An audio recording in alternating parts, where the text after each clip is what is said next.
The clang of metal echoed through the narrow corridor as the prison gates slid open. The new inmate stepped through quietly, his hands cuffed in front of him, his eyes calm but sharp. He didn't look around much, just took in the place with short, precise glances. His name was Darius Cole, mid-40s, solid build but not bulky, with the kind of posture that made you think he'd been trained to stand that way. He didn't slouch, didn't shuffle, didn't twitch like most new arrivals did. The guards led him into Block D, the roughest part of the prison. Everyone knew that was where the gang-controlled cells were. White Dragon Brotherhood ran that block with iron fists and tattooed arms, and the man at the top of it, Vince, Crusher, Malone, made sure no one forgot it. Vince had been inside for a decade, a thick-necked ex-biker with scars on his arms and a spider web tattoo stretching across his neck.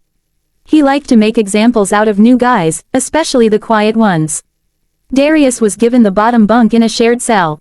His cellmate, a thin Latino man named Rico, kept his head down.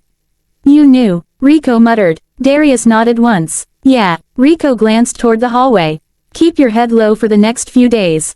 Vince runs this place. Don't look at him, don't talk to him unless he talks first. He don't like competition." Darius gave a small, almost amused smile. Not looking for any, but word traveled fast in prison. Before dinner, Vince had already heard about the quiet new guy with the calm eyes. "They say he don't flinch, not even when the guards yell," one of his goons said, laughing. "Like he's too good for this place." Vince smirked, cracking his knuckles. "Let's welcome him proper, boys." The cafeteria buzzed with noise, metal trays scraping, men shouting across tables, guards pretending not to hear half of it. Darius walked in slow, collected his food, and sat alone. He didn't seem nervous, didn't even seem aware that Vince and his crew were closing in behind him.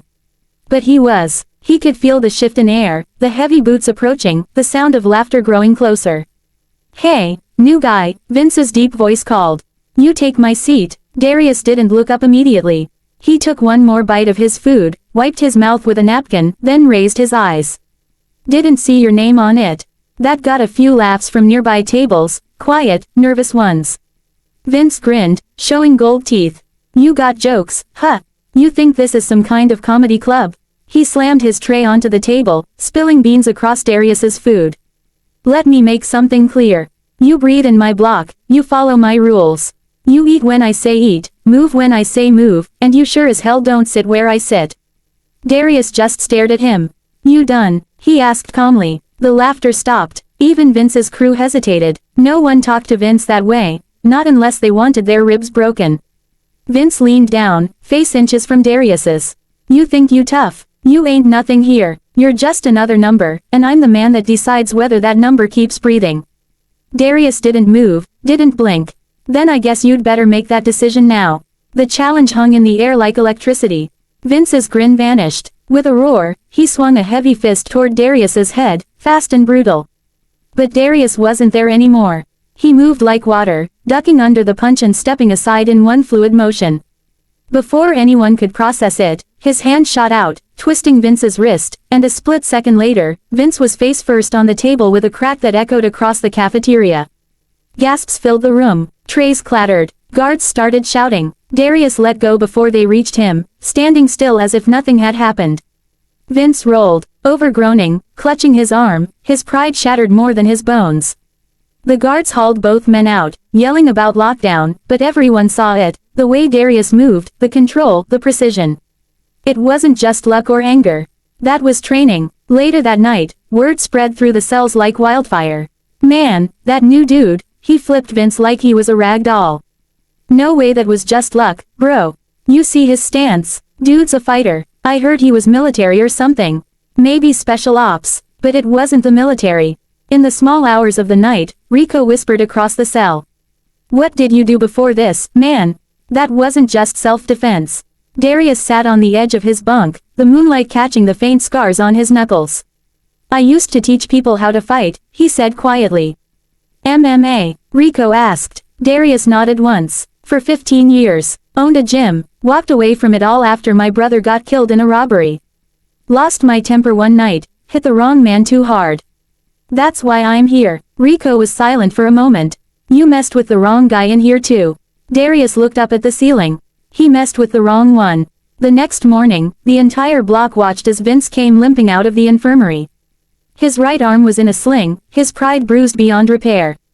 His men looked unsure, glancing at Darius's cell every time they passed. Vince's dominance had cracked, and in prison, cracks spread fast.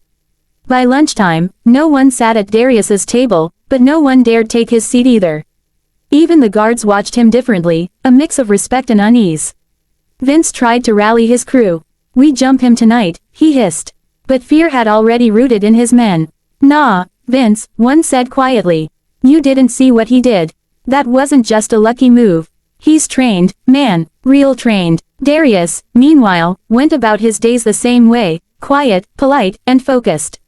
He started helping the older inmates stretch during yard time, teaching them how to protect themselves from injuries. Before long, even the most hardened criminals were calling him coach. Weeks passed, and the balance of power shifted. The violence dropped in Block D.